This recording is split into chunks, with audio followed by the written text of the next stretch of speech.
जय हिंद दोस्तों, स्वागत है आप सभी का study with M SPP channel पर। दोस्तों, आज मैं एक नया टॉपिक लेकर के आपके सामने उपस्थित हुआ हूँ। ये टॉपिक बहुत महत्वपूर्ण टॉपिक है। इससे किसी भी परीक्षा में, मतलब चाहे वो स्टेट पीएससी हो या फिर यूपीएससी हो, यूपी पीसीएस हो, यूपी ट्रिपल एससी हो, वनडे एग्ज़ाम्स हो, कोई से भी एग्ज़ाम्स हों, इस टॉपिक से आपको प्रश्न हमेशा देखने को मिलते हैं। ये सब सदाबहार टॉपिक्स हैं। ये टॉपिक मैं बेसिकली आपको इसीलिए बता रहा हूँ क्योंकि जो आगामी परीक्षाएं आने वाली हैं, चाहे वो यूपी पीसीएल की हो या एफसीआई की हो, किसी की भी हो, जहाँ पर जनरल स्टडीज़ से संबंधित प्रश्न पूछे जाएंगे, वहाँ पर ये सारे फैक्ट्स आपको देखने को मिल सकते हैं। ठीक है, तो इसको वीडियो को लास्ट तक देखिएगा। आप देखिए, इसमें आपको हो सकता है कि दिख रहा हो। दिख रहा है तो बहुत अच्छी बात है, अगर नहीं दिख रहा है तो भी चिंता करने वाली बात नहीं है। आप सिर्फ मेरे साथ पूरे वीडियो में बने रहिए, ठीक है, और मेरी बातों को ध्यान से सुनिए। ठीक है, अगर कोई फैक्ट आपको पता है तो बहुत अच्छी बात है, आपका रिवीजन हो जाएगा। नहीं पता तो आप उसको नोट करते जाइए, नोट्स बनाते जाइए, और इस वीडियो को 2 से 3 बार देख लीजिए तो आपके ये, मतलब छोटे से वीडियो में, बहुत बड़ा वीडियो नहीं होगा, छोटे से वीडियो में आपको बहुत सारे सैकड़ों फैक्ट्स मिल जाएंगे। ठीक है, तो मैं ये वीडियो शुरू करता हूँ। ये बेसिकली इस टॉपिक का पहला वीडियो होगा। बेसिकली मैंने इसको इसलिए पहला वीडियो इसलिए कहा कि ये बंगाल के गवर्नर जनरल, ब्रिटिश बंगाल के गवर्नर जनरल और ब्रिटिश भारत के गवर्नर जनरल और वायसराय, ये चूँकि एक लंबा पीरियड है और हर एक जो गवर्नर या जो वायसराय रहे या गवर्नर जनरल रहे, उनके सबके कार्यकाल में कुछ न कुछ महत्वपूर्ण घटनाएं घटी, कुछ ऐसी नीतियां बनी, ठीक है, नियम कानून बने जो कि हमारे परीक्षा में हमेशा प्रश्न पूछे गए हैं। तो इसलिए इसका ये फर्स्ट पार्ट है, पहला पार्ट है ये। तो इसके और भी पार्ट आएंगे। ठीक है, ये आप देखिए, इसको वीडियो को लाइक जरूर कर दीजिएगा। बहुत मेहनत के साथ बनाया है, तो प्लीज़ इसको लाइक कीजिएगा, शेयर कर दीजिएगा दोस्तों के बीच में, और चैनल पर नए हैं तो सब्सक्राइब कर लीजिएगा। चलिए शुरू करते हैं विदाउट एनी डिले वीडियो को। ठीक है, देखिए शुरुआत कहाँ से होती है, इस चीज़ को पहले हम देखते हैं। देखिए, अपना जब यूरोपीय कंपनियों का आगमन कैसे होता है, बेसिकली वहाँ से थोड़ा सा हम पीछे से फ्लैशबैक में देखते हैं। उसके बाद फिर हम शुरू करेंगे कि बंगाल के गवर्नर और ये सब कैसे बने और किस तरीके से बने, वो सारी चीज़ें डिस्कस करेंगे। ठीक है, पहले देखते हैं कि यूरोपीय कंपनियों का भारत में आगमन कब से प्रारंभ होता है। तो देखिए, अगर आपने मॉडर्न हिस्ट्री पढ़ी है तो उसमें ये सारी चीज़ें बताई जाती हैं। नहीं पढ़ी तो कोई चिंता करने वाली बात नहीं है। इसमें ऐसे फैक्ट्स हैं जो आपको सीधे सीधे याद करने हैं, और याद तभी होंगे जब आप इस वीडियो को 2 से 3 बार देख लेंगे तो आपको याद हो जाएगा। ठीक है, बहुत कोई वैसा फैक्ट नहीं है कि याद नहीं होगा। देखिए, पुर्तगाली सबसे पहले आने वाले यूरोपीय थे, वास्को डी गामा। आपको बहुत पहले से आप पढ़ते चले आ रहे होंगे। तो वास्को डी गामा पहला व्यक्ति था जो कि 1498 में, ये पुर्तगाली व्यक्ति था, वो 1498 में कालीकट में पहुंचा था। याद होगा आपको, अगर नहीं याद है तो जान लीजिए ये।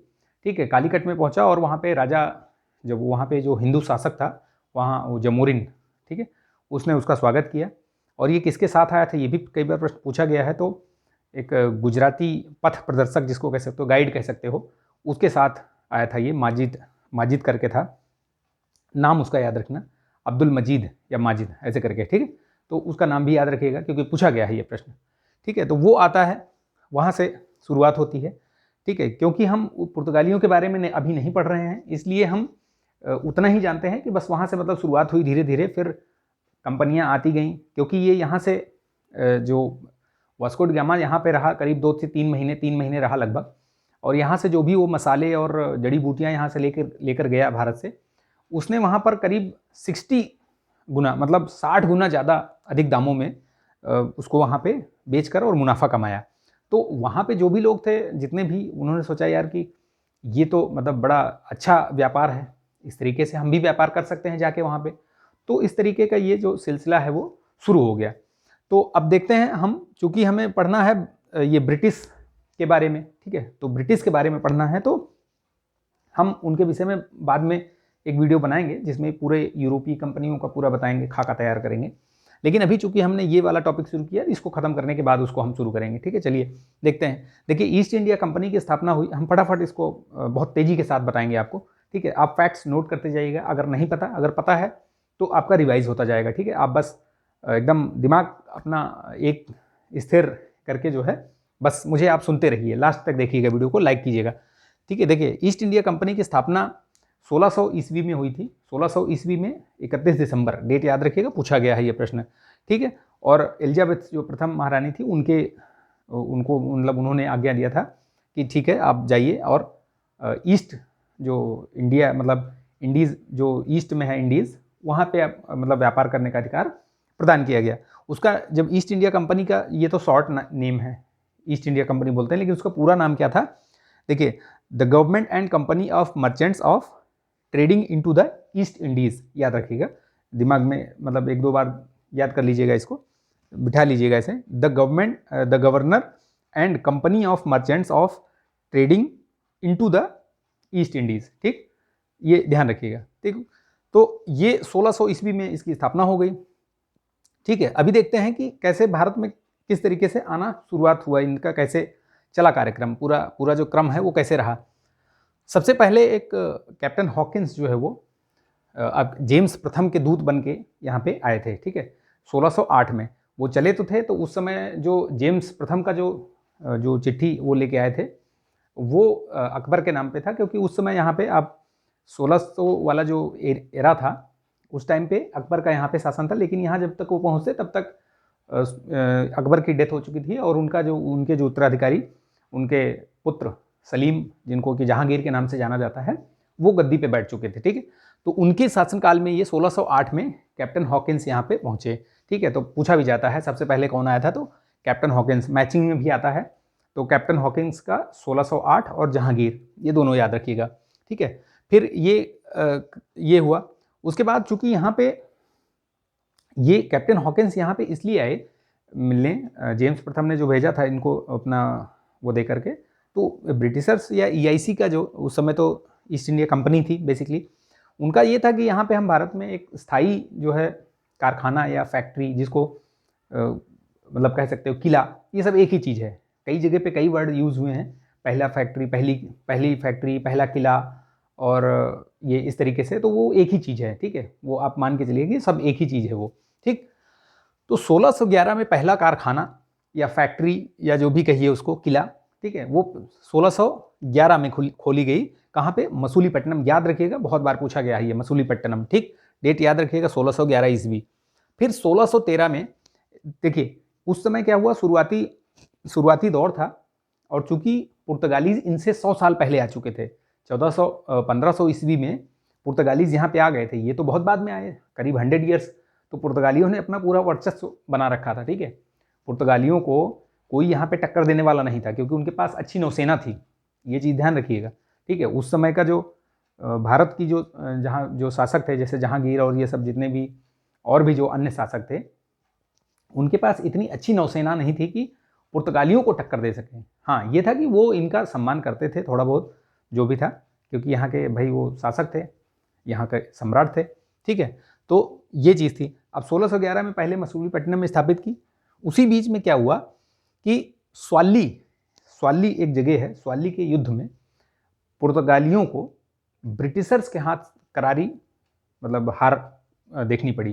ठीक है, स्वाली का युद्ध हुआ था, 1612 में हुआ था, ये याद रखिएगा, ये पूछा भी गया, स्वाली का युद्ध। ठीक है, 1612 में वो कैप्टन बेस्ट अंग्रेजों की तरफ से उसने लड़ा था और पुर्तगालियों को हराया था। तो इससे इस घटना से मतलब कह सकते हो कि मतलब प्रसन्न होकर के जहांगीर ने ब्रिटिशर्स को, मतलब ईआईसी को, ब्रिटिशर्स नहीं, ईस्ट इंडिया कंपनी को बोला कि ठीक है आप अपना स्थायी कारखाना खोल सकते हैं।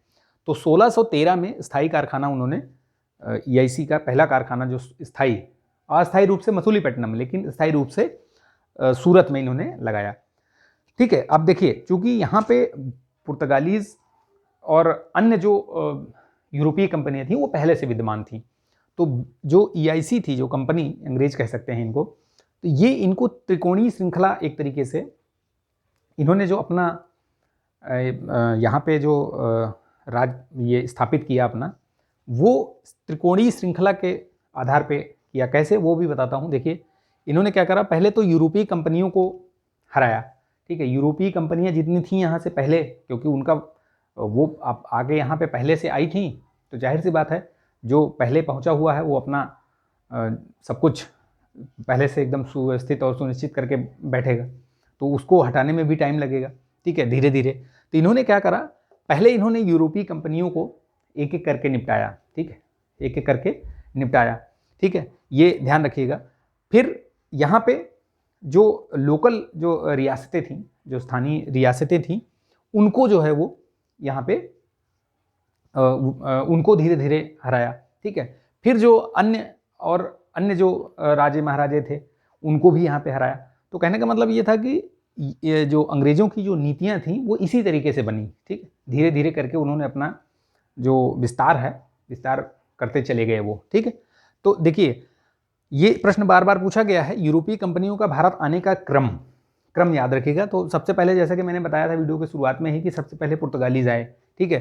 तो ये याद रखिएगा, यहाँ पे मैंने लिखा है ना पी, तो पुर्तगालीज हो गए, ये डी से PDBDFS, ये वाला मतलब याद रखिएगा, शॉर्टकट या एक तरीके से कह सकते हैं कि मतलब ट्रिक। तो इसको याद रखिएगा, PDBDFS, यानी कि सबसे पहले आए थे पुर्तगालीज, फिर डच, फिर ब्रिटिश, फिर ये डेनिश, फिर फ्रांसीसी बहुत बाद में आए हैं, ठीक है। 1600 के उसमें, 1600 नहीं, ये काफ़ी मतलब 1600 साढ़े 1600 के बाद इनकी एंट्री हुई है, करीब 1664 के आसपास, ठीक है। फिर उसके बाद ये स्पेनिश। तो ये क्रम याद रखिएगा, क्रम पूछा गया है, मैं इसीलिए इस पर जोर दे रहा हूँ, ठीक। तो अब देखते हैं आगे कि इनका कैसे स्थायित्व कैसे हुआ, इन्होंने अपना स्थायित्व कैसे प्राप्त किया। ब्रिटिशर्स, जो ये ईस्ट इंडिया कंपनी थी, कैसे धीरे धीरे इन्होंने क्या नीतियाँ अपनाई, किस तरीके की रणनीति रही इनकी, वो सब हम इसमें जानेंगे। देखिए, ईस्ट इंडिया कंपनी की या ब्रिटिशर्स की ये नीति थी कि आप, एक तो थी उनकी कि किसी भी तरीके से, मतलब बाई एनी हुक और क्रुक, जैसे बोलते हैं ना कि साम दाम दंड भेद नीति, वो सारे नीतियाँ अपनाते थे अपनी वर्चस्वता या अपना जो साम्राज्य है उसको, अपने एरिया क्षेत्रफल को बढ़ाने के लिए। तो ये ध्यान रखना। तो इन्होंने क्या करा, जैसे ये क्या करते थे, और एक चीज़ इनकी ये भी खास बात थी, आप इतिहास उठा के देख लीजिए पूरा, ये एक बार में किसी से भी एक बार में युद्ध इन्होंने नहीं जीता। जो भी यहाँ के देसी रियासतें थीं या फिर यूरोपीय कंपनियाँ थीं, उनको भी धीरे धीरे, पहले क्या करते थे, जैसे ये एक बार लड़े, ठीक है, रियासतों की अगर बात करें हम, तो जितनी भी रियासतों से इनके युद्ध हुए, चाहे वो कर्नाटिक वार हो, आंग्ल मैसूर युद्ध हो, मराठा युद्ध हो, कोई सा भी युद्ध हो, तो इन्होंने सिर्फ एक बार में नहीं जीता, ठीक है। इन्होंने मतलब 2 बार, 3 बार, 4 बार ऐसे करके धीरे धीरे खत्म किया उनको, ठीक है। तो वो देखिए अभी आगे कैसे कैसे किन किन राजाओं को कैसे कैसे हराते हैं, वो बताता हूँ मैं आपको, ठीक है। तो यहाँ तक समझ में आ गया कि यूरोपीय कंपनियाँ यहाँ पहले से स्थापित थीं, इनको भी चूँकि भाई प्रतिस्पर्धा, चूँकि जो व्यापार करने के उद्देश्य से वो भी आई थी, ये भी आई थी, तो इनको भी चाहिए प्लेस, मार्केट। तो प्रतिस्पर्धा में ही जो है ये सारे घटनाक्रम चलते रहे, ठीक है। तो देखिए, सबसे पहले कार्नेटिक वॉर शुरू हुआ। कार्नेटिक वॉर में क्या हुआ, देखिए, पुर्तगालियों को तो इन्होंने पहले ही एक तरीके से ठिकाने लगा दिया था। जब वो स्वाली के युद्ध में हराया था, उसी समय से उनकी वर्चस्वता जो है वो धीरे धीरे खत्म होने लगी थी। जो इनको मेन जिस यूरोपीय कंपनी या जिन यूरोपीय कंपनियों ने टक्कर दी, वो थे फ्रांसीसी, ठीक है। तो ये चीज़ ध्यान रखिएगा। तो देखिए, पुर्तगाली, डच, फ्रांसीसी, तो डच को भी इन्होंने पहले ही हरा दिया था। डच वगैरह भी जो है इनसे पहले ही आए थे, लेकिन उनको भी इन्होंने ठिकाने लगा दिया, ठीक है। उनको लगभग बेधरा के युद्ध में 1759 में बेधरा का युद्ध हुआ था, तो वहाँ से उनको भगा दिया, ठीक है। फ्रांसीसियों के लिए ये क्या है, फ्रांसीसियों से काफ़ी समय तक इनका मतलब कभी कभी मतलब एकदम प्रत्यक्ष रूप से, कभी कभी परोक्ष रूप से, जैसे जो कार्नेटिक वार हुआ था, कहने को तो वो उत्तराधिकारी युद्ध था, लेकिन उसमें जो सेनाएं लड़ रही थी या जो मेन मुद्दा था वो था ब्रिटिश यानी ईस्ट इंडिया कंपनी और जो फ्रांसीसी थे कार्नेटिक वार में, ठीक है। तो ये ध्यान रखिएगा। कार्नेटिक वार पे एक वीडियो बनाऊंगा मैं बहुत अच्छे तरीके से कि क्यों हुआ था वो, 3 युद्ध लड़े गए, वो क्यों लड़े गए, किस तरीके से लड़े गए, क्या था उसका जो उत्तराधिकार का जो मुद्दा था वो क्या था, वो सब एक बनाऊंगा वीडियो में, ठीक है। तो देखिए, कार्नेटिक वॉर फ्रांसीसियों के साथ ये इन्होंने लड़ा था। ये प्रश्न पूछा गया है कि जो कार्नेटिक वॉर है वो ईस्ट इंडिया कंपनी ने या ब्रिटिशर्स ने किसके खिलाफ, एक्चुअल में किसके खिलाफ लड़ा था, तो वो फ्रांसीसियों की सेना के खिलाफ लड़ा था, ठीक है। उसमें अन्य अपने जो देसी रियासतें थी उनकी भी सेनाएं थी, लेकिन मेन जो थे रोल में वो यही दोनों थे, ठीक है, फ्रांसीसी और ये 3 युद्ध लड़े गए थे, ठीक है। फिर उसके बाद इन्होंने क्या करा, ये सब प्लासी की बक्सर युद्ध के सब ये बीच की घटनाएं हो रही हैं, ये कुछ उससे पहले की और कुछ उससे बाद की, ठीक है। लेकिन ये जो बक्सर का युद्ध हुआ है 1764, उसके पहले की ये सारी घटनाएं हैं कि कैसे धीरे धीरे इन्होंने अपने यहाँ पे पहले मतलब खड़े होने की जगह ली, फिर बैठ गए, फिर लेट गए, फिर पूरा साम्राज्य फैला लिया, इस तरीके से। तो वो कहानी ये धीरे धीरे बढ़ रही है आगे। तो मैसूर का युद्ध फिर इन्होंने क्या किया, फिर इन्होंने मैसूर के साथ युद्ध किया। तो मैंने जैसा कि बताया कि किसी भी रियासत से इन्होंने जब युद्ध लड़ा तो वो एक बार में नहीं लड़ा, वो 3 बार 4 बार, मतलब एक बार हार गए, दूसरी बार फिर से इन्होंने अपनी सेना तैयार की, तब तक जो सामने वाला है वो थोड़ा सा ढीला पड़ गया, फिर उसको हरा दिया या उसके साथ संधि कर ली। तो इनका ये एक इनकी रणनीति थी ये, ठीक है। यही सब रणनीतियाँ थी जो इनको यहाँ पे मतलब सफल बना गई इन द सेंस यहाँ पे अपना राज्य, अपना साम्राज्य स्थापित करने में इनको मदद कर दी, ठीक है। तो ये मैसूर युद्ध देसी रियासतों के साथ इन्होंने ये लड़ा, ठीक है। इनके साथ भी 3-4 युद्ध लड़े ये, ठीक है। उसको भी देखते हैं अभी कहाँ कहाँ युद्ध लड़ा इन्होंने। देखिए जो कार्नेटिक वार हुआ था उसके बारे में जान लेते हैं, क्योंकि ये फैक्ट्स है, फैक्ट वाला ही वीडियो है ये, तो फैक्ट्स तो हमें देखने ही हैं, वो फैक्ट्स याद रखिए। पहला जो युद्ध लड़ा गया था 1740 से 48 के बीच में लड़ा गया था, और ये युद्ध जो खत्म हुआ है वो एक्स-ला-शापेल की संधि हुई है 1748 में, उसके तहत ये युद्ध समाप्त हुआ। दूसरा युद्ध लड़ा गया 1751 से 55 के बीच में, वो पांडिचेरी की संधि हुई, उस संधि के तहत ये द्वितीय वाला जो है वो खत्म हुआ। 3 युद्ध कर्नाटिक वार लड़े गए थे, ठीक है। पांडिचेरी की युद्ध संधि जो हुई थी वो 1755 में हुई थी, ध्यान रखना। पहला एक्स-ला-शापेल की संधि, दूसरी ये पांडिचेरी की संधि, और तीसरा जो कार्नेटिक वार हुआ है 58 से लेकर 63, यानी 1758 से लेकर के 1763 के बीच में, और वो पेरिस की संधि 1763 में हुई थी। ये संधियों की जो ईयर है उनको याद रखिएगा, क्रोनोलॉजी में आता है ये, ठीक है। क्रोनोलॉजी में बहुत पूछता है प्रश्न, वैसे भी सिंगल 1 लाइनर में भी पूछ सकता है, लेकिन यूपीपीसीएस, आरओ इनमें ये सब क्रोनोलॉजी में आते हैं, ठीक। तो याद रखिएगा। इसी 1758 और 63 का जो तीसरा जो तृतीय आंग्ल कार्नेटिक वार या कार्नेटिक वार हुआ था, उसी में वांडीवास का युद्ध होता है 1760 में, जिसमें कि फ्रांसीसियों का मतलब एक तरीके से मनोबल तोड़ दिया जाता है इनका, ईस्ट इंडिया कंपनी या ब्रिटिशर्स द्वारा मनोबल तोड़ दिया जाता है, और ये बेचारे फिर सिमट कर रह जाते हैं, ठीक। आगे शुरू होता है, फिर यहाँ तक हो गया। उसके बाद मैसूर वाला युद्ध होता है, ठीक है। मैसूर में भी ये 4 युद्ध लड़ते हैं, ठीक है, आंग्ल मैसूर युद्ध लड़ते हैं, उसमें भी 4 युद्ध लड़ते हैं।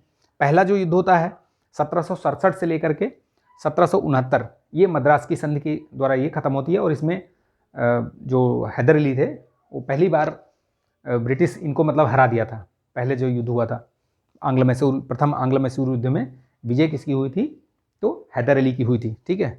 और मद्रास की संधि हुई थी 1769 में, उसी में ये संधि हुई थी, ठीक है, याद रखिएगा। दूसरा युद्ध हुआ था 1780 से 84 के बीच में, मैंगलोर की संधि हुई थी, ठीक है। ये किसके संधियाँ इसलिए बता रहा हूँ कि ये संधियाँ आती हैं, क्रोनोलॉजी में आती हैं, ये पूछी जाती हैं कि आपका मद्रास की संधि 1769 में, मैंगलोर की संधि 1784 में, तीसरा जो आंग्ल मैसूर युद्ध हुआ है 90 से 92, ये जो दूसरा वाला था आंग्ल मैसूर युद्ध, इसी के दौरान जो है ये हैदर अली की मृत्यु हो जाती है, और उनका जो उत्तराधिकारी टीपू सुल्तान वो गद्दी धारण करता है, ठीक है, वो सिंहासन पे बैठता है, और जो तीसरा और चौथा युद्ध लड़ा जाता है वो टीपू सुल्तान के ही द्वारा लड़ा जाता है, ठीक है। तो याद रखिएगा 1790 से 92 के बीच में तीसरा आंग्ल मैसूर युद्ध हुआ, वो श्रीरंगपट्टनम की संधि हुई 1792 में। ये संधि का क्रम कैसे याद रखेंगे, एक ट्रिक बताता हूँ, इसको अगर ध्यान रखेंगे तो बहुत आसानी से याद रखेंगे। देखिए ये मद्रास का M, इधर भी मैंगलोर का M, और ये श्रीरंगपट्टनम का S, यानी MMS करके याद रखेंगे तो ये पूरा याद रहेगा। चौथा जो आंग्ल मैसूर युद्ध होता है वो 1799 में होता है, 1799 में, और उसमें टीपू सुल्तान की ही मौत हो जाती है, और ये मैसूर पर कब्जा कर लेते हैं, ठीक है। तो ये चीज़ आप ध्यान रखिएगा, ये सारे ही फैक्ट्स हैं पूरे एकदम आने वाले, और हमेशा पूछे जाते हैं ये प्रश्न, देख लीजिए आप PYQ लगाते होंगे तो आपको पता चल जाएगा ये सब, ठीक है। फिर यहाँ पे ये मैसूर को इन्होंने कब्जे में कर लिया। बात आती है कि ये बंगाल को किस तरीके से इन्होंने जीता, वहाँ पे किस तरीके से इन्होंने अपनी सत्ता स्थापित की, ठीक है, और अन्य जो यूरोपीय कंपनियां थीं उनको कैसे वहाँ से भगाया, वहाँ के जो शासक थे उनको कैसे न्यूट्रलाइज किया, तो वो सारी चीज़ें आगे हम देखते हैं इसमें, ठीक है। तो सबसे पहले देखते हैं कि प्लासी का युद्ध जो हुआ था, 2 युद्ध हुए थे बंगाल के उसमें, बंगाल के नवाब के और इनके ये सब लेकर के। देखिए पहला युद्ध हुआ था प्लासी का युद्ध। प्लासी का युद्ध होने का मुख्य कारण क्या था? देखिए फर्रुखसियर उस समय 1757 में ये युद्ध हुआ था। उस समय क्या था, फर्रुखसियर का शासन था, ठीक है। फर्रुखसियर ने क्या करा था कि अंग्रेज़ों को, ब्रिटिशर्स को, जो ईस्ट इंडिया कंपनी थी, वो एक शाही फरमान जारी किया था। शाही फरमान जारी किया था जो बंगाल, उड़ीसा और ये जो एरिया था उनका पूरा, फर्रुखसियर का बंगाल में, और बंगाल, बिहार और उड़ीसा, इन सब एरिया में ये इन्होंने 30,000 वार्षिक वो लेकर के राशि पर वहाँ पे कर दिया था कि आप अपना व्यापार चाहे जितने का जैसा भी हो कीजिए, मतलब एक तरीके से उसको दस्तक बोलते हैं, तो वो दस्तक कारण बना, ठीक है। तो इन्होंने क्या करा कि सिर्फ अपने ही उसमें नहीं, ये दस्तक को बेचने भी लगे। बेचने इन द सेंस क्या हुआ कि उस शाही फरमान का या उसका कॉपी करा करके और लोगों को इन्होंने देना शुरू कर दिया, मतलब उससे भी ये लाभ कमाने लगे। तो ये उस समय जो वहाँ बंगाल का जो नवाब था वो सिराजुद्दौला, ठीक है, वो चीज़ उसको पसंद नहीं आई, ठीक है। तो उस पर अंग्रेज़ों और जो बंगाल के जो नवाब थे उनके बीच झड़प हुई, ठीक है। तो उसमें क्या हुआ, उसमें ये पूरा जो प्लासी वाला युद्ध प्लासी का जो युद्ध हुआ उसकी जो भूमिका है वहीं से बननी शुरू हो गई, ठीक है। तो ये प्लासी का युद्ध उसी समय हुआ, 23 जून 1757। उसके पहले एक संधि हुई थी, अलीनगर की संधि, ठीक है। अलीनगर की संधि हुई थी, फरवरी के आसपास हुई थी, लेकिन वो संधि तो टूट गई। और 1757 में जून में ये क्या हुआ, 1757 का जो युद्ध हुआ प्लासी के मैदान में, ठीक है। तो ये याद रखना। और उसमें क्या हुआ, प्लासी के मैदान में प्लासी का युद्ध क्या हुआ, प्लासी का युद्ध एक तरीके से छद्म युद्ध कहा जा सकता है। छद्म युद्ध का मतलब ये हुआ कि अंग्रेज़ों ने जो इनके कुछ विश्वस्त जो सेना नायक थे, जैसे कि मीर जाफ़र, ठीक है, और एक और थे, एक राजा, एक उनका नाम था दुर्लभ राय, ठीक है। ये क्या है, ये लोग मिल गए थे। इन्होंने सिराजुद्दौला को मतलब युद्ध में उसमें जाने ही नहीं दिया एक तरीके से, और इनको बोला कि आप भाग जाओ, ये यहाँ से मतलब हम हार गए, ये हो गया वो हो गया।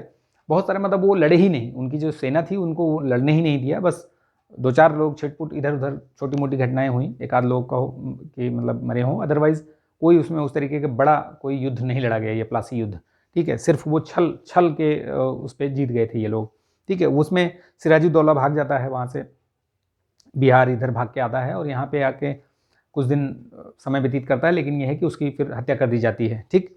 चलिए वो बात का वो है, उसको हम अलग से किसी उसमें पढ़ाएंगे आपको, ठीक है। उसके बाद क्या होता है, मीर जाफ़र गद्दी पे बैठता है। तो मीर जाफ़र को क्या है कि अंग्रेज़ों ने चूँकि लालच दे करके मीर जाफ़र को अपने तरफ मिलाया था और बोला था कि तुम हमारी सहायता करो और हम जो है तुमको नवाब बना देंगे, और आप यहाँ पे मतलब जो भी होगा आपका राज चलेगा, शासन चलेगा। उसी चक्कर में फिर यहाँ पे ये सारा काम शुरू हो जाता है। तो उसको क्या है, बहुत सारे पैसे देने पड़ते हैं, बहुत सारे उपहार देने पड़ते हैं, ये सारी चीज़ें होती हैं। तो एक समय आता है कि उसको भी लगता है कि हम मतलब एक सिर्फ कठपुतली बनकर रह गए हैं, ऐसे मतलब वो भी बिना मन के मतलब शासन करता है। तो उसका जो दामाद होता है मीर कासिम, वो जो चीज़ मीर जाफ़र ने अपने उसके साथ किया था, अपने शासक उसके साथ किया था, वही चीज़ मीर कासिम ने जो है, क्योंकि मीर कासिम भी मीर जाफ़र का दामाद था, ठीक है, उसने भी वही काम किया उसके साथ अंग्रेज़ों से मिल करके, और उसको पदच्युत कर दिया मीर जाफ़र को, और ख़ुद जो है वो गद्दी पे बैठ गया मीर कासिम। लेकिन मीर कासिम क्या था, मीर कासिम जो भी अभी तक के जो भी नवाब हुए थे उनमें से वो काफ़ी मतलब चालाक था, ठीक है, मतलब वो अपना दिमाग चलाने वाला शासक था, नवाब था।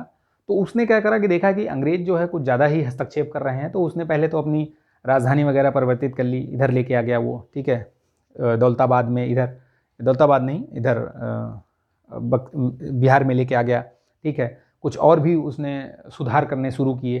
तो ये सारी चीज़ें क्या है कि अंग्रेज़ों को ठीक नहीं लग रही थी, क्योंकि अंग्रेज़ क्या चाह रहे थे कि अंग्रेज़ तो ऐसा शासक चाह रहे थे जो उनके इशारों पर चलता रहे, ठीक है। तो लेकिन मीर कासिम ऐसा शासक था जो कि अंग्रेज़ों को समझता था कि यार इनको हम किसी तरीके से मतलब यहाँ से हटाएं और जो भी है हम अपना शासन स्वयं अपने हिसाब से चलें। लेकिन ऐसा हुआ नहीं। फाइनली क्या हुआ कि अंग्रेज़ों ने मीर कासिम को भी जो है वो मतलब हटा दिया एक तरीके से, ठीक है। वो फिर वहाँ से भाग के आता है, युद्ध लड़ा जाता है, वहाँ से भाग के आता है और अवध के नवाब और जो उस समय सम्राट मुग़ल सम्राट थे शाह आलम द्वितीय, ठीक है। ये कहानी मैं इसलिए बता रहा हूँ, ये सब सुनते जाइएगा कि किस तरीके से बंगाल पे इन्होंने कब्जा किया और कब्जा करने के बाद वहाँ पे वो गवर्नर कैसे शुरुआत हुई वो चीज़ बता रहा हूँ मैं, ठीक है। ये कहानी इसीलिए बता रहा हूँ कि आपको थोड़ा सा फ्लैशबैक समझ में आए, तो ये समझते चलिए, ठीक है। मीर कासिम प्लस जो अवध का नवाब शुजाउद्दौला और मुगल सम्राट शाह आलम द्वितीय, इनका नाम याद रखिएगा। बक्सर का युद्ध जब होता है 1764 में, तो उसमें ये 3 सेनाएं रहती हैं एक तरीके से देखा जाए तो, मीर कासिम, ठीक, और शुजाउद्दौला अवध का नवाब और शाह आलम द्वितीय, ये 3 सेनाएं रहती हैं, ठीक है। मुगल सेना एक तरीके से कह सकते हैं। बक्सर का युद्ध जो है असली में मतलब रियल में जैसे कह सकते हैं ना कि जो ब्रिटिशर्स का जो परीक्षण था वो इसी बक्सर के युद्ध में लड़ा गया, देखा गया। मतलब नेतृत्व क्षमता प्लस जो उनकी जो युद्ध क्षमता, ठीक है, वो यहीं पर देखने को मिली और उन्होंने युद्ध ये जीत लिया, ठीक है। ये युद्ध जीतने के बाद मीर कासिम और ये सब हार गए, ठीक है। फिर इलाहाबाद की संधि होती है। इलाहाबाद की संधि 2 लोगों से होती है, याद रखिएगा। 1765 में इलाहाबाद की संधि होती है 2 लोगों से। किसके किसके बीच में होती है? तो अंग्रेज़ों के बीच में और अवध का नवाब, ठीक है, प्लस अंग्रेज़ों के बीच में और जो मुग़ल सम्राट थे शाह आलम द्वितीय, तो ये इलाहाबाद की संधि होती है, ठीक है। उसी संधि के मुताबिक फिर बहुत सारे ऐसे समझौते होते हैं कि इनको एक तरीके से शाह आलम जो द्वितीय थे मुग़ल सम्राट, वो पेंशनर बन जाते हैं, ठीक है। तो यहीं से कहानी सारी शुरू हो जाती है, ठीक है। फिर ये डेट याद रखिएगा क्योंकि इलाहाबाद की संधि पूछी गई है ये 1765 में, और ये किसके किसके बीच में, तो मैंने बता दिया। एक तो अवध के नवाब शुजाउद्दौला के बीच में और मुग़ल सम्राट के बीच में, याद रखिएगा, ठीक है। एक प्रश्न बहुत पूछा गया है कॉमन और बड़ा कन्फ्यूजन रहता है कि बक्सर का युद्ध जब लड़ा गया तो बंगाल का नवाब कौन था? तो बंगाल का नवाब याद रखिएगा मीर जाफ़र था, क्योंकि मीर कासिम तो भाग के यहाँ आ गया और वहाँ से वो उसको पदच्युत कर दिया, हटा दिया उसको।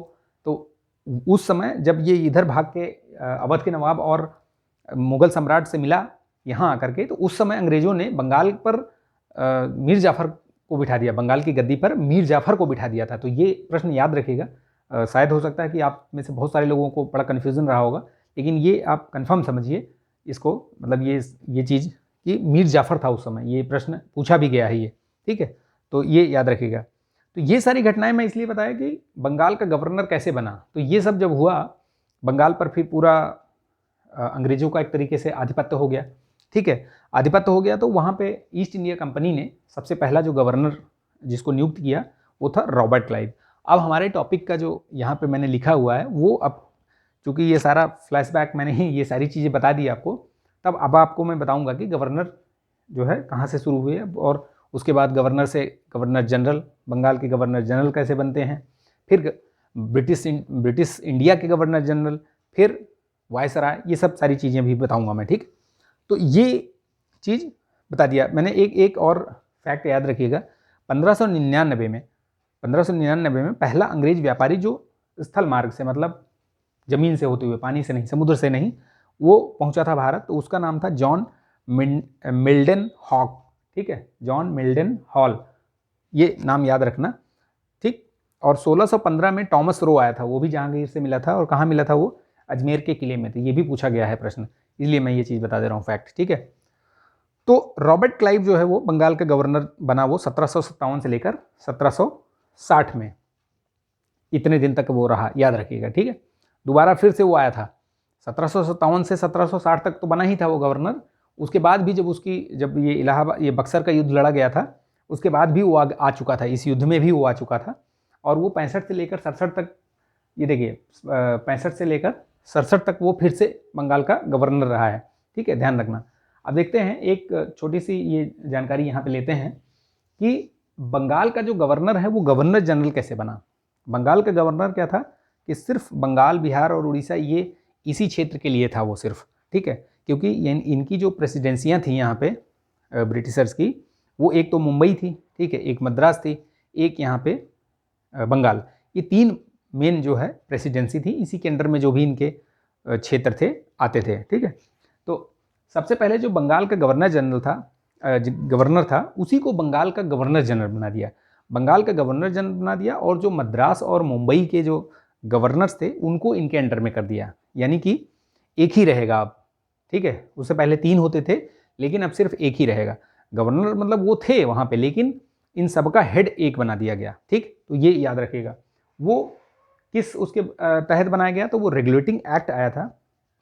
आप मेरी जो पॉलिटी वाली वो है प्लेलिस्ट है, पॉलिटी वाली प्लेलिस्ट देख लीजिए, उसमें सारा मैंने कवर किया हुआ है, बहुत अच्छे तरीके से बताया हुआ है, उसको जरूर देख लीजिएगा। तो ये सारी घटनाएं जो है वो क्रमवार, ये जो एक्ट वगैरह हैं वो सब मैंने उसमें बताया हुआ है। ठीक है, यहाँ पे सिर्फ मैंने आपको मैं फैक्ट्स बता रहा हूँ जो कि परीक्षा के दृष्टिकोण से बहुत महत्वपूर्ण है और पूछे गए हैं, आगे भी संभावना है कि पूछ लिए जाएँ।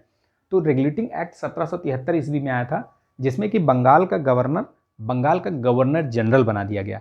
और पहला कौन था, वो वॉरेन हेस्टिंग्स था। ठीक, नाम याद रखिएगा। ठीक है, तो ये एक चीज़ हो गया। दूसरा प्रश्न ऐसे पूछा जाता है कि बंगाल का गवर्नर जनरल जो है वो भारत का गवर्नर जनरल कब बनाया गया। तो बंगाल का जो गवर्नर जनरल था वो भारत का गवर्नर जनरल कब बनाया गया, 1833 का एक एक्ट आया था, उसके तहत बनाया गया। और कौन था, तो विलियम बेंटिंग का नाम याद रखिएगा। ठीक है, वही ये विलियम बेंटिंग है जिन्होंने सती प्रथा को समाप्त करने में राजा राम मोहन राय और ये इन सब लोगों ने मिलकर के इनके प्रयासों से और एक्ट पारित करवा के उसको मतलब यहाँ पे एक तरीके से अवैध घोषित करवाया था। ठीक है, तो वही है वो विलियम बेंटिंग, याद रखिएगा। ठीक है, फिर बोला जाता है कि भारत का जो गवर्नर जनरल है वायसराय कब बना, तो वो एक्ट याद रखिएगा 1858 का एक्ट था। और पहला गवर्नर जनरल वायसराय जो बना था वो कौन था, लॉर्ड कैनिंग। तो ये 3 नाम याद रखिएगा, Warren Hastings, Lord William Bentinck और आपके लॉर्ड कैनिंग। ठीक, चलिए ये छोटी सी मतलब ये फैक्ट्स से ये 3 बहुत बार पूछे भी गए हैं ये प्रश्न, वनडे एग्जाम्स में तो जाने कितनी बार पूछे गए हैं। ठीक है, तो देखिए पहले हम देखेंगे कि कंपनी के अंडर में कौन कौन गवर्नर रहे। ठीक है, तो कंपनी के अंडर में देखिए सबसे पहले रॉबर्ट क्लाइव ही बना था। मैंने जैसे बताया कि जो प्लासी का युद्ध हुआ वहीं से गवर्नरी शुरू हो जाती है। ठीक है, जैसे ही वो शुरू हुआ, प्लासी का युद्ध जीते, वहाँ पे वो रॉबर्ट क्लाइव जो है वो बन जाता है वहाँ का गवर्नर बंगाल का। ठीक, उसने क्या किया, जो सबसे पहले जो बना वो 1757 से 60 तक। ठीक है, उसमें द्वैत शासन का प्रारंभ होना, ये सब उसी ने शुरू किया था। तो ये सब प्रश्न हैं, जितने भी यहाँ फैक्ट्स मैं बता रहा हूँ ये सब एक एक प्रश्न हैं। ठीक है, द्वैत शासन का शुरुआत किसने किया था, तो रॉबर्ट क्लाइव ने, याद रखिएगा। ठीक है, 2 उप दीवान नियुक्त किए थे, एक राजा सिताब राय को बिहार में और एक मोहम्मद रजा खान को ये बंगाल में। ठीक है, तो ये वहाँ पे उसने द्वैत शासन प्रारंभ किया। द्वैत शासन का मतलब ये हुआ कि जो राजस्व वाला जो वो था, राजस्व उगाही और ये सब दीवानी वाला जो काम था वो अंग्रेज लोग करते थे, क्योंकि इसमें पैसा था। ठीक है, ये सब, और बाकी जो प्रशासन और ये सब देखना था वो वहाँ पे राजा देखते थे, तो इसीलिए इसको द्वैत शासन कहते थे। ठीक है, तो वो ये चीज़ याद रखना। तो सबसे पहले रॉबर्ट क्लाइव था, उसके बाद कौन बना था, बेरेलास्ट बने थे ये 69 से लेकर के 67 से लेकर 69 तक। ठीक है, याद रखिएगा। इन लोगों का उतना महत्व नहीं है, क्योंकि इनके समय में बहुत कुछ खास वैसी घटना नहीं घटी है। आगे जो वॉरेन हेस्टिंग्स आता है उसके समय बहुत सारी घटनाएं होती हैं, वो मैं बताऊंगा, क्योंकि वो लंबे समय तक रहा भी है। ठीक है, तो वॉरेन हेस्टिंग्स कार्टियर बनता है। सबसे पहले रॉबर्ट क्लाइव 1757 से 60 तक, फिर उसके बाद 65 से 67 तक रहा। फिर उसके बाद बेरेलास्ट बनते हैं ये 1767 से 69 तक, 1767 से 69 तक। फिर कार्टियर होते हैं 69 से 72 तक। फिर आते हैं ये आपके वॉरेन हेस्टिंग्स। ठीक है, तो ये वॉरेन हेस्टिंग्स आते हैं, ये 1772 से लेकर के 74 तक। ये क्या है, ये पहले रहता है गवर्नर बंगाल का, लेकिन उसी के बीच में आप ये रेगुलेटिंग एक्ट आता है जो मैंने यहाँ पे बताया आपको, 1773 का रेगुलेटिंग एक्ट आता है। ये एक्ट क्या करता है, इस एक्ट को पारित करने का मतलब यही था, जो वहाँ पे ब्रिटिश क्राउन मतलब संसद थी, उसका पारित करने का मकसद यही था कि जो ईस्ट इंडिया कंपनी है उसके कार्यों को विनियमित करना। नाम ही है रेगुलेटिंग एक्ट, नाम से ही आपको समझ में आ जाए कि भैया कुछ रेगुलेट करने के लिए ही ये पारित हुआ है। तो पहली बार जो है वो कंपनी के कार्यों को एक तरीके से आधिकारिक वो दर्जा दिया गया और रेगुलेट करने की कोशिश की गई, यानी कि उस पर नियंत्रण स्थापित करने की कोशिश की गई।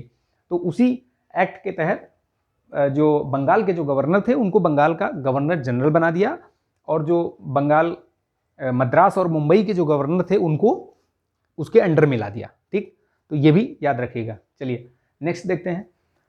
ये वारेन हेस्टिंग्स के बारे में जान लीजिए। ये इतना मतलब कह सकते हैं कि टैलेंटेड था।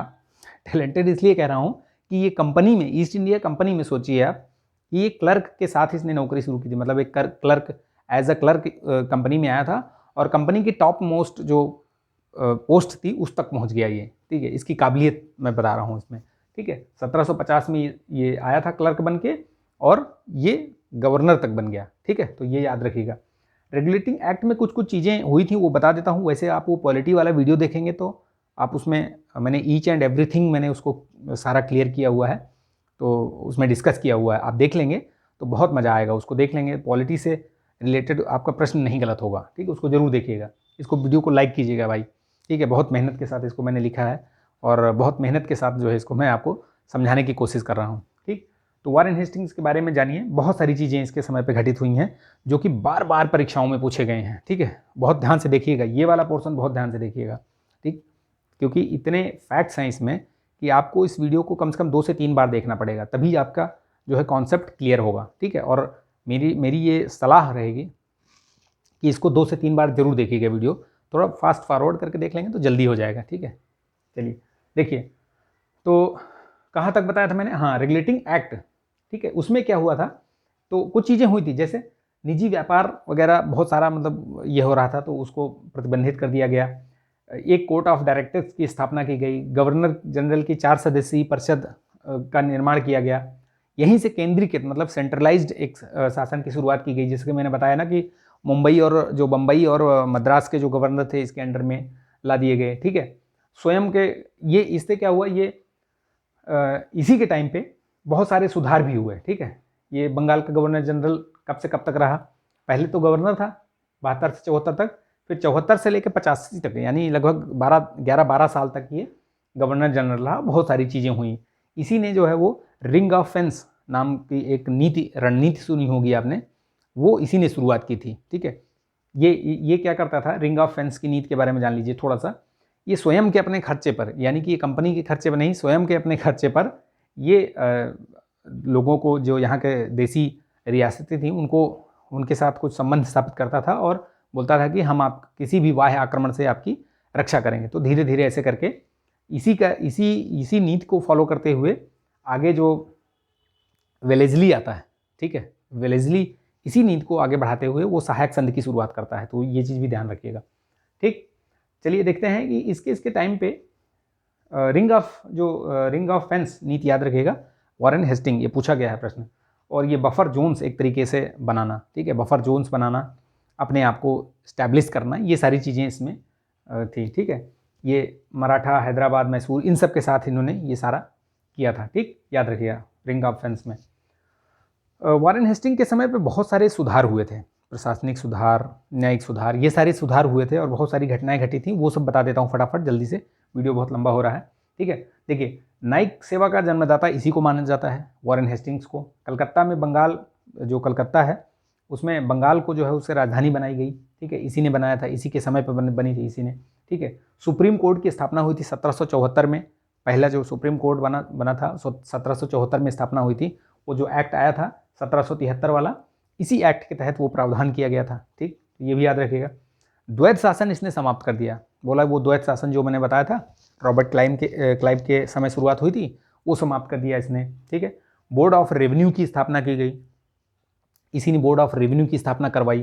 ठीक, फौजदारी और दीवानी अदालतों की स्थापना की इसने, फौजदारी के लिए अलग, दीवानी के लिए अलग। और इसमें क्या था कि वो हिंदू और मुस्लिम ये अलग अलग नियम जो थे उनके हिसाब से ये यहाँ पे फैसला होता था।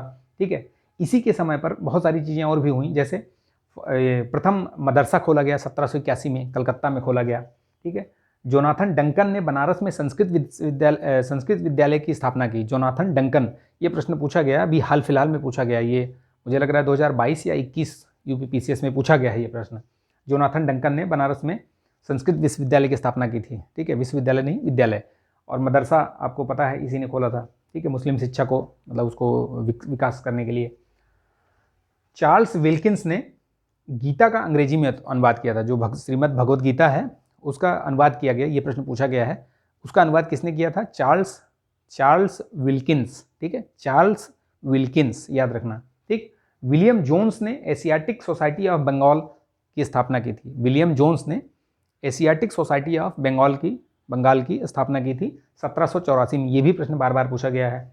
मुगल सम्राट को मिलने वाली जो वार्षिक पेंशन थी 26 लाख रुपए, वो क्यों दी गई थी? मैंने बताया था ना, शाह आलम जो द्वितीय थे, उनको बक्सर के युद्ध के बाद उनको पेंशनर बना दिया गया था, ठीक है, मैंने बताया था ना अभी थोड़ी देर पहले। तो वो 26 लाख रुपए उनको दिए जाते थे वार्षिक, मुगल के जो सम्राट थे वो बंद कर दिया, ठीक है, इसी ने बंद किया, तो याद रखिएगा, वारेन हेस्टिंग के समय पे ही हुआ था। पहला समाचार पत्र the Bengal Gazette, James Augustus Hicky, ये जितने भी फैक्ट्स हैं ये परीक्षा में पूछे गए हैं, एकदम मतलब मोस्ट इंपॉर्टेंट वाले ये सारे फैक्ट्स हैं ये, ठीक है। तो जेम्स अगस्टस हिक्की, याद रखिएगा, द बंगाल गजट, पहला समाचार पत्र, ठीक।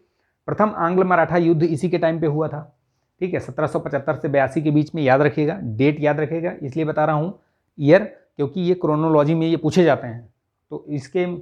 और ये चीज़ मैंने बताई थी आपको शुरुआत में ही वीडियो के, कि ब्रिटिशर्स ने एक बार में कोई युद्ध नहीं लड़ा, ठीक है, वो 2-3-4 जो भी उनको जैसे भी लगा, और संधियाँ करते गए, फिर धीरे धीरे एक समय ऐसा आया कि पूरा उनको कब्जा कर लिया, ठीक है, जितनी भी जो भी रियासतें इस तरीके से रहीं, ठीक है, जैसे मराठा हो गए, मैसूर हो गया, हैदराबाद हो गया, ये सब, ठीक है, कुछ न कुछ करके उनके साथ मतलब साम दाम दंड भेद सारी नीति अपना करके और अपना विस्तार इन्होंने चालू रखा, ठीक।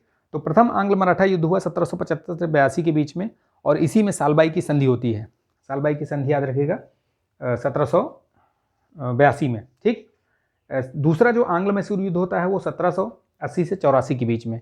ये चूंकि वैसे तो होते हैं 4, लेकिन इसमें इसके समय पे 2 होते हैं, पहला और दूसरा, ठीक, तो याद रखिएगा। पिट्स इंडिया एक्ट इसी के समय पर आता है 1784 में। एक्ट वाला क्वालिटी में मैंने सारा बता रखा है, आप उसको देख लीजिए, नहीं देखेंगे तो आप पछताएंगे, देख लेंगे तो बहुत आपको फ़ायदा होगा।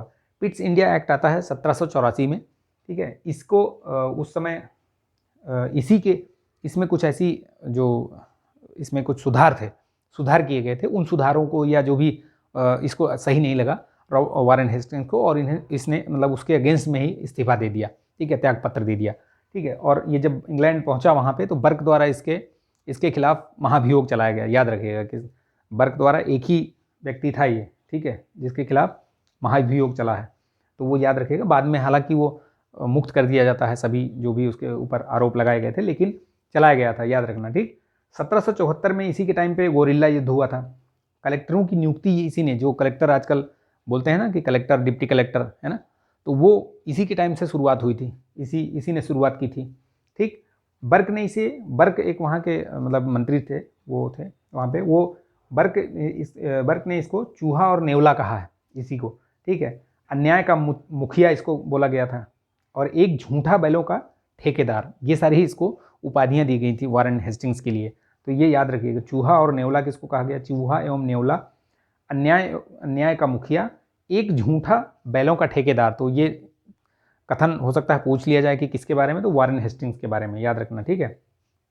इसके ऊपर महाभियोग बेसिकली क्यों चलाया गया था कि इसने क्या किया था, नंद कुमार थे, एक नंद कुमार, उनको 2 चीज़ों पे, एक तो नंद कुमार को इसने फांसी दिलवा दी थी, ठीक है, कुछ गलत आरोप लगा करके उसको फांसी दिलवा दी, और प्लस जो अवध की बेगमें थी, अवध जो सूबा है उसकी, उनके वहाँ जो बेगमें थी, बेगम मतलब बेगम, उनके साथ कुछ जाति की थी, ज़बरदस्ती की थी, या कुछ अभद्र व्यवहार किया था।